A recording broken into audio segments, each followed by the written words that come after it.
वसंतनगर येथे काळीपिळी विहिरीत कोसळली, राज्य शासनाकडून मदत मिळवून देऊ, युवासेना राज्य सचिव अभिमन्यू खोतकर।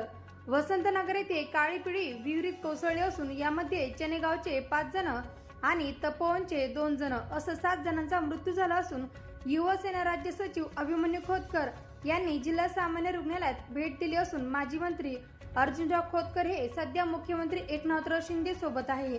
ही घटना मुख्यमंत्री एकनाथराव शिंदे यांच्याकडे टाकली असून राज्य शासनाकडून मदत मिळवून देऊ असं आश्वासन युवासेना राज्य सचिव अभिमन्यू खोतकर यांनी आज दिनांक 18 जुलै रोजी रात्री 8 वाजेच्या दरम्यान दिलेली आहे।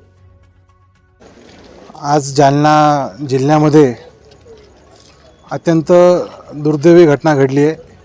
वारकरी जे पंढरपूरहून वारी करून परत येत होते त्यांची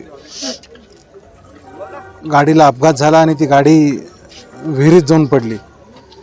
या अपघातामध्ये चनेगावचे 5 आणि तपोवनचे 2 असे मयत झालेले आहेत।